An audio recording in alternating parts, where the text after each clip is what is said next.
This is Chicago. Doors open on the left at Chicago. Welcome to Chicago. Welcome to Chicago. Welcome to Chicago. This is Chicago. Doors open on the left at Chicago. Welcome to Chicago. You're tuned in to the TCSF podcast with Big Z, coming straight to you from the 606 Media Studios, powered by True Chicago Sports Fans. This is episode 297. We're going to talk about the Chicago Cubs and White Sox home opener and Illinois basketball today. And you only got me today.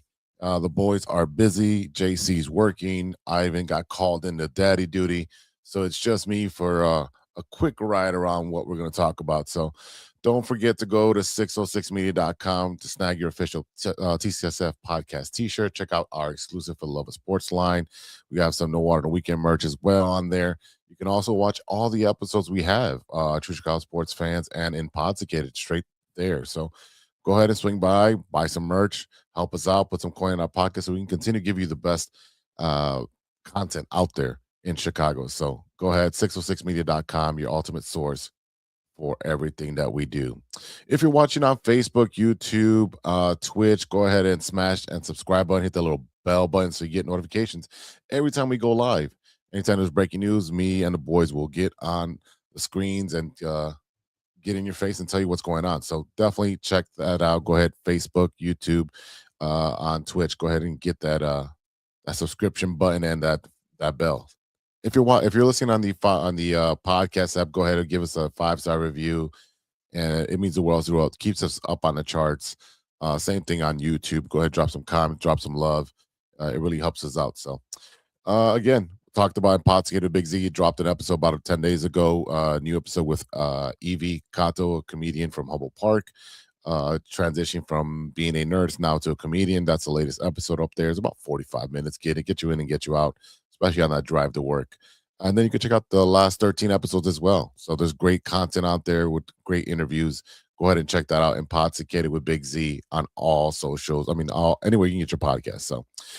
So let's get ready and talk about what makes Chicago great, which is our Chicago sports culture and beyond. So let's get started with our Chicago Cubs. The beloved Cubs have a hope, and but already facing adversity with some injury drama, right? During the WBC, Seiya Suzuki, got injured, and he is out for opening day. He suffered a knee injury during the WBC, the World Baseball Classic. So he was coming off a monster year of 32 home runs, 103 RBIs. So it's a huge loss to start the season. This lineup it's going to be a dangerous lineup. A lot of guys are literally coming back. Not much change going on over there. But you're going to make that adjustment. Like, who's going to play right field? So who is the next guy up? Who's the next man up? And it's going to be veteran Michael Conforto who gets the call, right? He was a non-roster invite, and now he's an opening day roster starter. So, like, it's next man up mentality.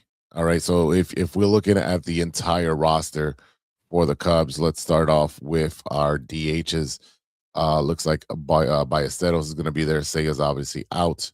You also have Matt Shaw that can fill in there for a designated hitter. Him and Conforto will be moving around into right field. I'm assuming Matt Shaw might play some third base as well. But hopefully he can make the adjustments into right field. I don't know how many outings he got during spring training, but to give him that opportunity to use his big bat would be great for the Chicago Cubs. In center, obviously, your captain, my captain, PCA, manning center field platoon, taking care of business there. Kevin Alcantara's got sent to the minors.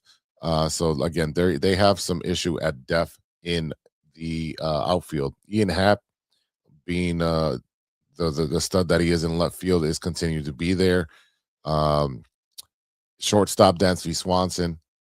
Again, just really good defensive shortstop. I need his numbers to come up on the offensive side. But again, if you look at his numbers, what he did in Atlanta, we used stashed towards the end of the lineup and covered with a lot of stars where it didn't make a difference that much to depend on him. What can he do this year? I mean, his glove is going to be great if he can stay healthy. That's the key. But can Swanson put up some bigger numbers to help out what's going on, especially with Suzuki going down? the big signing, the big dude, Alex Bregman at third. He's going to be manning the hot corner. Expect big numbers from this guy, especially at Wrigley Field. I really, really like the signing. They were trying to sign him a couple years ago before he signed with Boston. Now he's here. He's already been a presence in the clubhouse. When he got traded or signed, I'm sorry, he asked for film on all these guys that are going to play with him so he can look at their tendencies and so forth and try to help them out and make them better hitters. He's a veteran presence in this clubhouse and will be able to lead by example, lead by, hey, this is what great pedigree does to a team to get you to that championship level. Second base, Nico Horner manning it as usual. First base is going to be Michael Bush and Tyler Austin backing him up. And then catchers, you got Carson Kelly, Miguel Amaya, and Moises Ballesteros being a battery. So Carson Kelly, Miguel Amaya, and Moises Ballesteros. So you've got two righties and a lefty. Again, carrying three catchers. Sounds familiar. In the bullpen, obviously, Daniel Palencia having a great WBC is going to be your closer. Phil Malton, Caleb Thibar, Hobie Milner, Hunter Harvey, Jacob Webb, Colin Ray, Porter Hodge, Ben Brown, and Jordan Wicks round off the bullpen.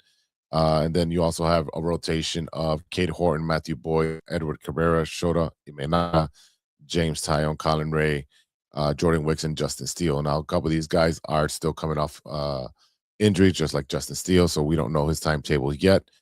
So again, the Cubs need to come out of the gate really, really quickly, so that way they're not behind the eight ball, trying to chase the Brewers, who will be a formative team in the Central. So it's going to be fun.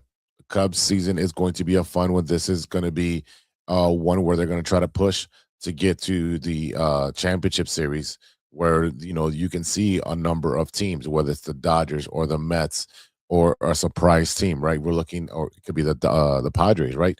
There's a lot of teams, the Phillies out there, right? There's a lot of teams that are going to be trying to get that championship before and if or there is a lockout, right? So that's a big thing, right?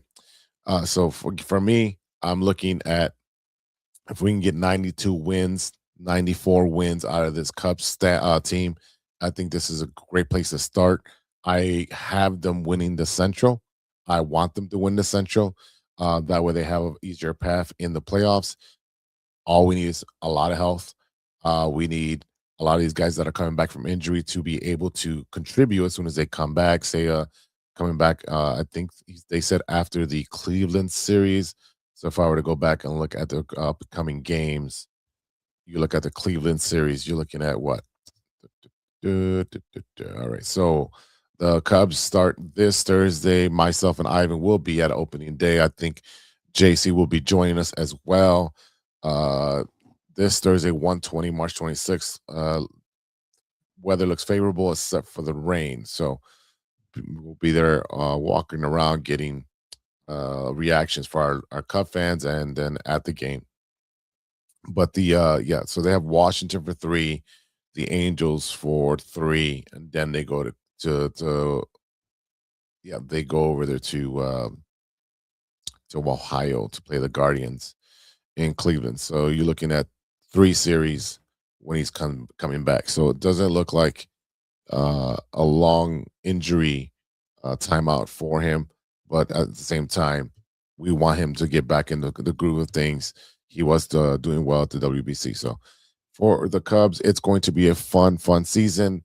Meet us there. We're going to get there super early. Myself and Ivan will get there. We'll see what time he can get there as well.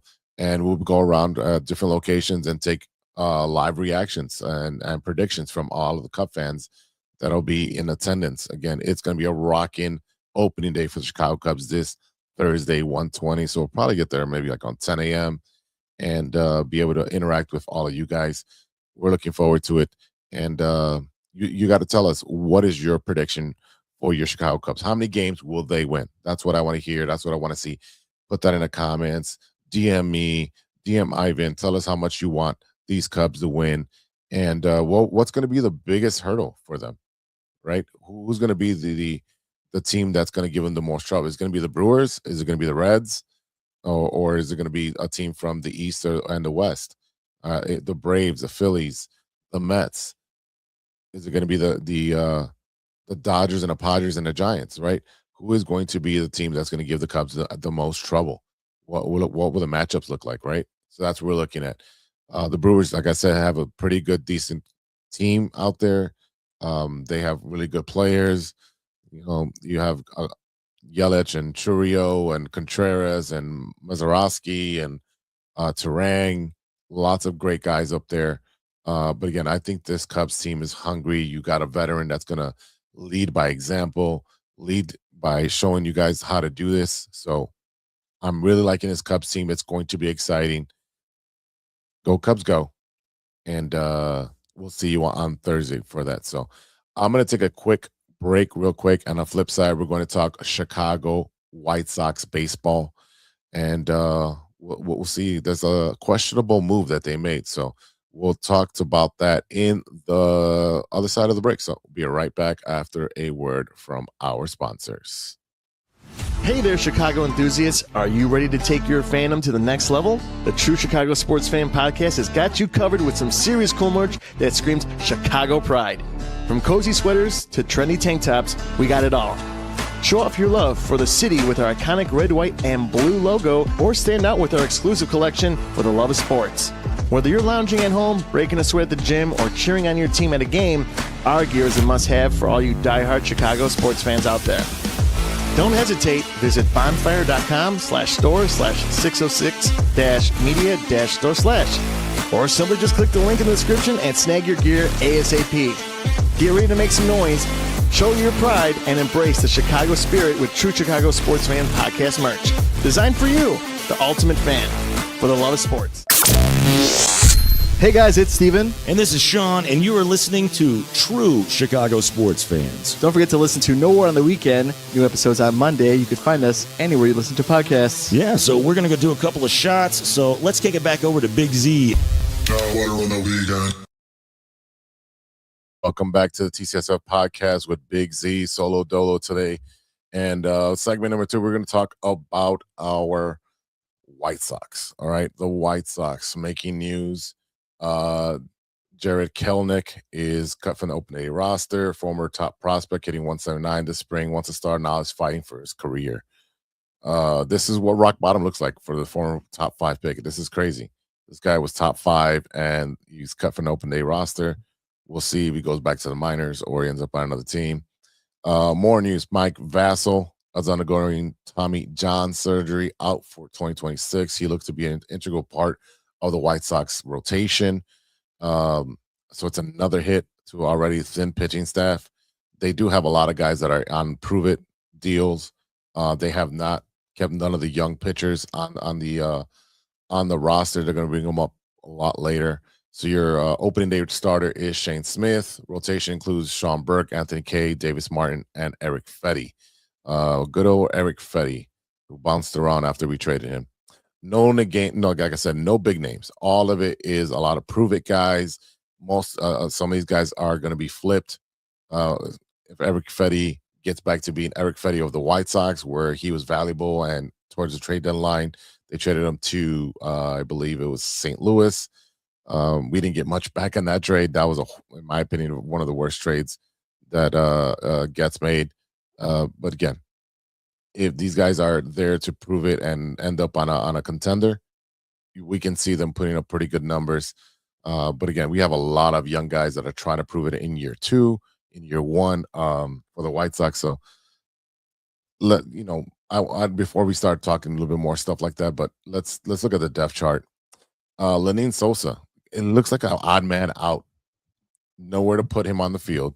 So he's going to be designated to being just a hitter. Designated here. He did lead the White Sox in home runs last season. But he's a what is it? What's that called? A multifaceted tool or Swiss Army knife, where he can play first, he can play third, he can play short, he can play second. They put him in the out. He can play everywhere. But he's not that good to keep him on the field, right? He does a little bit of everything. Looks like Austin Hayes and Brooks Baldwin will share the load in right field. And then obviously Luis Angel Acuna, who had a pretty good spring, hitting over 400, had 1 home run, OPS over 1,000, is going to be your starting center fielder, replacing Lou Bob, who is now with the Mets, right? So you have Acuna, Baldwin, Hill that can play center field.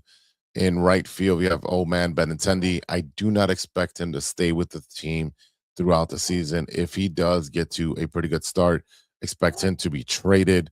We have Austin Hayes, another veteran that can be in left field, and obviously Brooks Baldwin, who's going to be covering all these positions in the outfield. So again, the outfield is the biggest worry for me because there's not a lot of power there. Luis Angel Acuna was not looked at as a major league power hitter. He's 5'7", 181. But if you get on base and he's fast, he can do other things, steal base, get on, put some pressure on the defense that way. At shortstop, you got Colson Montgomery. Can he be the Colson Montgomery of the second half, where he was one of the league leaders in a lot of categories? You also have Chase Mydroff that can play a little bit of shortstop, and Luis Angel as well, who can play some shortstop as well. So for me, Colson number 12, if he can put up numbers like he did last year, look out. If he can give you 20 to 25 homers this year, that'd be a great plus. But I'm looking about 15 to 19 homers from Colson. Again, when he gets hot, man, those homers just fly off his bat. Third base, now a veteran, Miguel Vargas. He's going to be manning third base. This is his job to lose. Look at him to maybe put his roots down now at third base. Now that he knows the job is his, he had 1 year at the hot corner. Colson Montgomery will back him up. Lenyn Sosa will back him up, and Curtis Mead can also play third. In my opinion, Colson Montgomery will be moving to third once Cholowski gets into the major leagues after the White Sox draft him this summer. You'll see Cholowski on the fast track to getting up with the club in the next couple of years, moving Colson to third. Colson has a big enough arm to play third, and the skill set as well. So definitely look out for that in the near future. Second base, you got Chase Mydroff, Lenyn Sosa. Like I said, Swiss Army Knife can play anywhere. Acuna can play there as well, and Brooks Baldwin. So the White Sox have a lot of these players that are multifaceted, can play a lot of different positions. So look at, if you need to rest a guy, you don't have to worry about the defensive side. I think defensively, the White Sox are set on the infield, and rounding off first base. One of the biggest acquisitions is Murakami. When you talk about Murakami, he had some power in the WBC. A home run a couple of days ago in his spring training debut. He's going to be an X factor, right? He's on a short-term deal. I believe it's 2 years, and it has an opt-out. So look at Murakami to put up some big numbers. He's 6'2", 213 pounds. He's 26, so he's pretty young coming over. So look, I expect this guy should be able to hit 25 to 30 home runs if he doesn't get figured out very quickly. And once he gets figured out, can he make that adjustment? You're going to see that, like I said, the hitters are always ahead of the pitchers early on in the season, and then the pitchers make that adjustment. Or is it the other way around? Is it? We'll see. I have no idea one way or the other, right?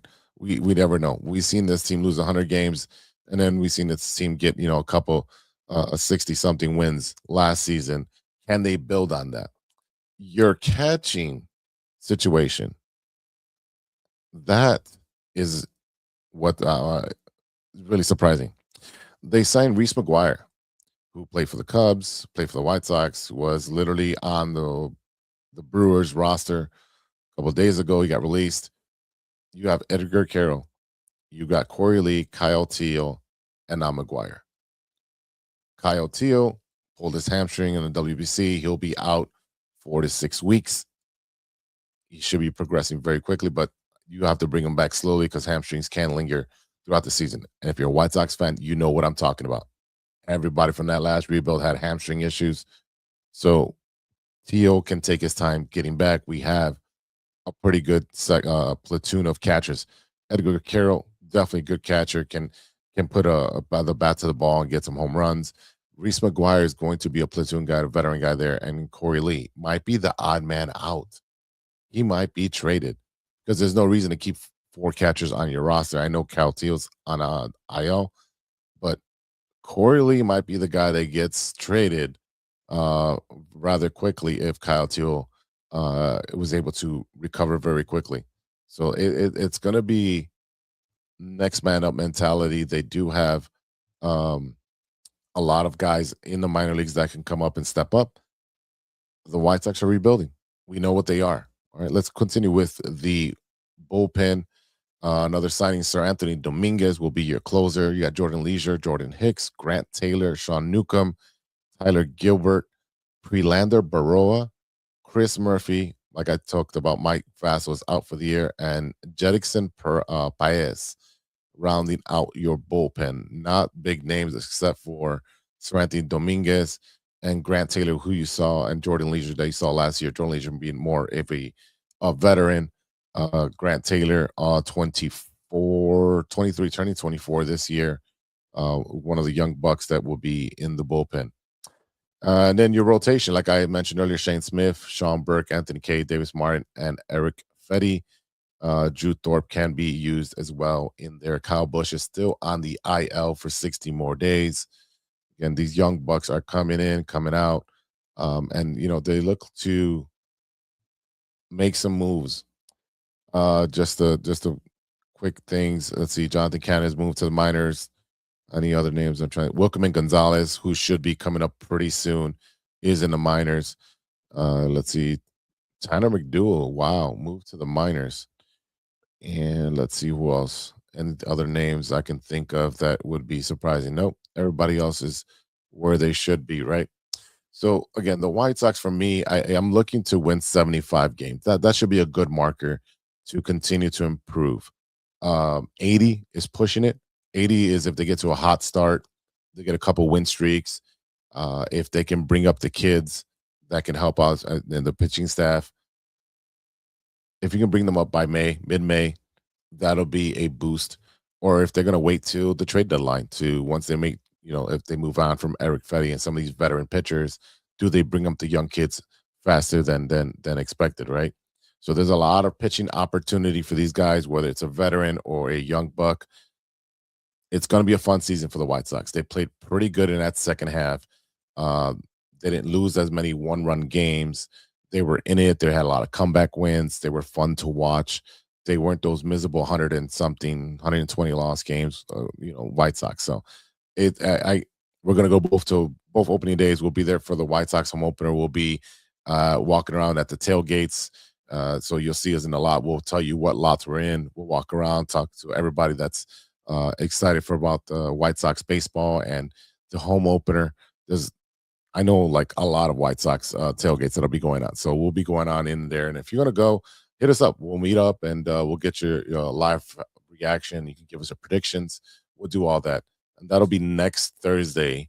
What's the week after that? So, boom, boom, boom, boom, boom. Move back. Give me all the. Here we go. Obviously the White Sox open the season on the road against the Brew Crew. So we're looking at a home opener. It is going to be against the Blue Jays Thursday, April 2nd at 3:10. I'm hoping for great weather. That's one of the things about Chicago baseball. You never know what the weather is going to be like on opening day. I've been to opening days where it started 55 degrees, 60 degrees, 65 degrees. And then like by fifth inning, it was, snowing, cold, blistering, getting all four seasons, just like in Chicago. I've had, sunny opening days and then it just starts snowing. Like I've had 80-degree days. It's nuts. You don't know what you're going to get from home opener, whether it's the White Sox or the Cubs. So against the Blue Jays, we're looking to start the season against the American League champions. Before that, we have the Marlins, and we open the Brew Crew on Thursday, March 26th at 1:10. So that's 3 days from now. So the Cubs fans will be cheering for the White Sox fans for the first 3 games, so that way they can get ahead on the standings. So again, let me know what you think the White Sox are going to do this season. Let me know your win total. Let me know what you think of the team, what you think of Chris Getz and his moves lately. Let me know what you think about the catcher situation. Lots of stuff that's going on with the White Sox. And I'm excited to talk more White Sox baseball as it comes along. Again, we're going to be both at home opener for White Sox and the Cubs. So we're going to take another small, short break. On the flip side of the break, we're going to talk a little bit about Illini basketball. We'll get you updated, caught up on what's going on with the Illini, and we'll get you in and out, and that'll be it for today. So again, it's just me today. Ivan is called to daddy duty. You got JC at work, so that way he can come to the home opener. But we'll be right back after a word from our sponsor. Hey there, Chicago enthusiasts. Are you ready to take your fandom to the next level? The True Chicago Sports Fan Podcast has got you covered with some serious cool merch that screams Chicago pride. From cozy sweaters to trendy tank tops, we got it all. Show off your love for the city with our iconic red, white, and blue logo, or stand out with our exclusive collection for the love of sports. Whether you're lounging at home, breaking a sweat at the gym, or cheering on your team at a game, our gear is a must-have for all you diehard Chicago sports fans out there.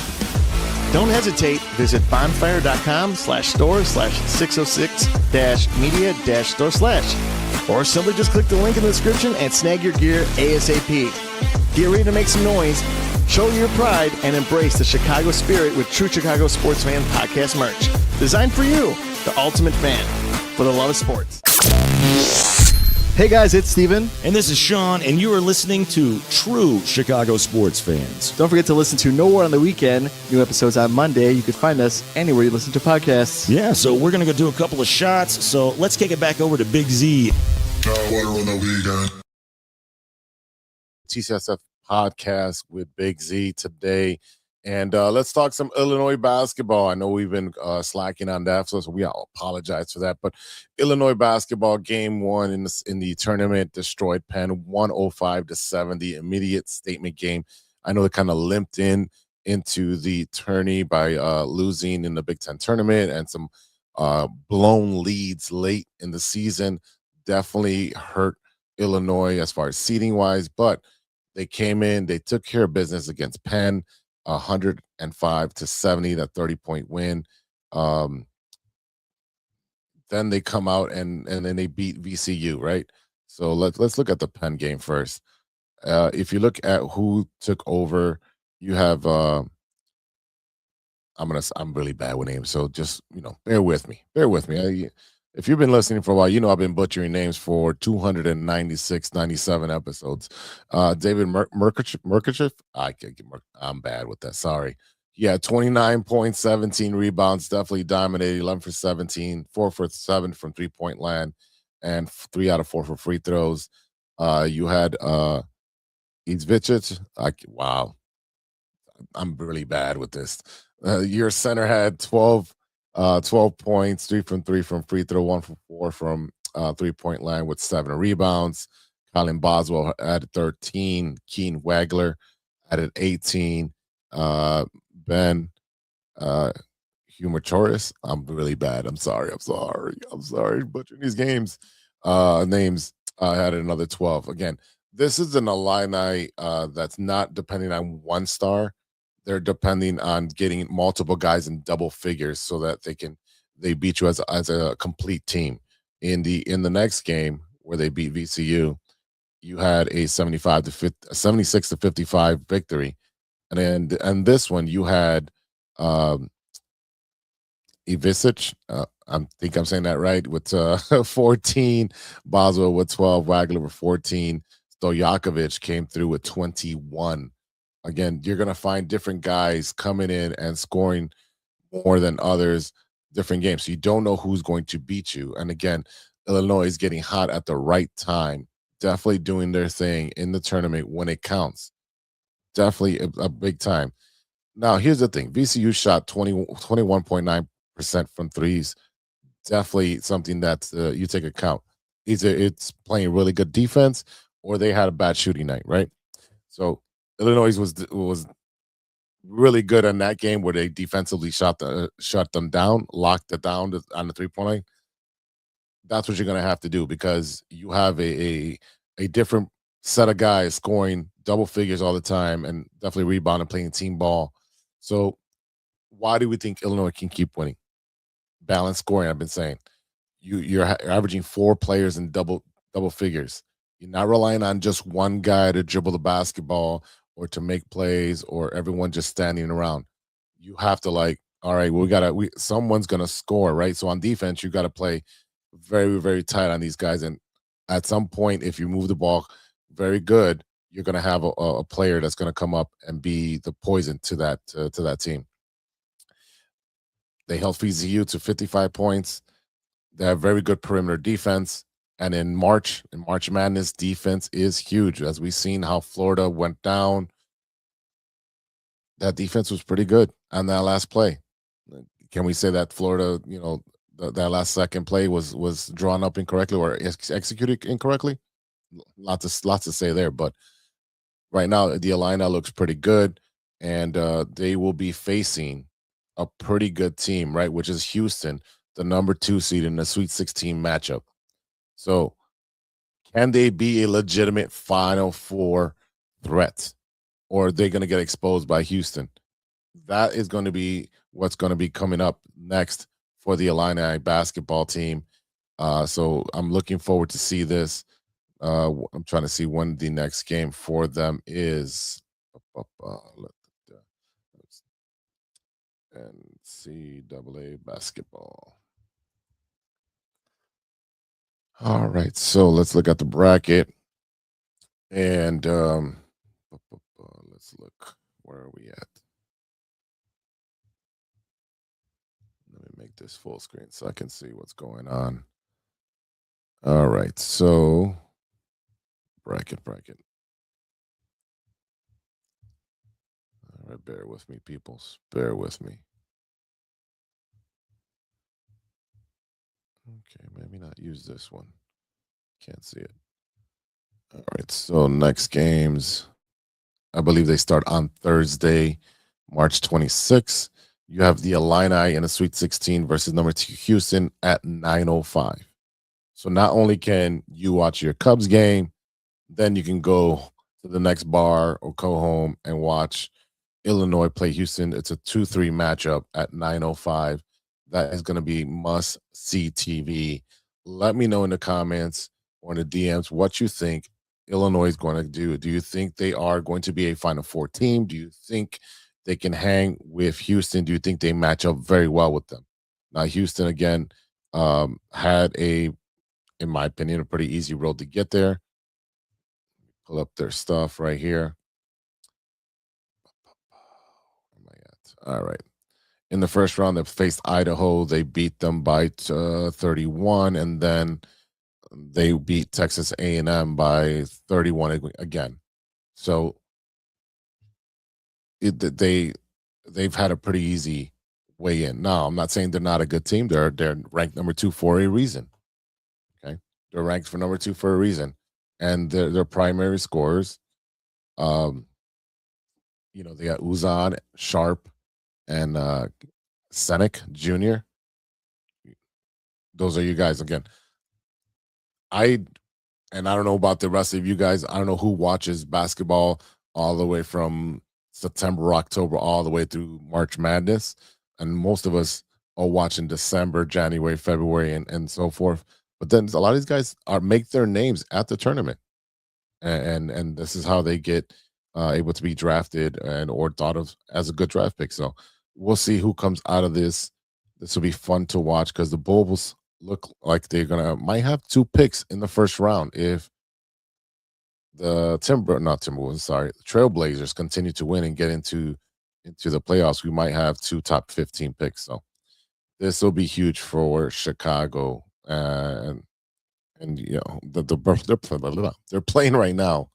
Sorry, I'm stumbling my words. I'm doing 4 things at the same time. The Bulls are up 65-48 on the Rockets.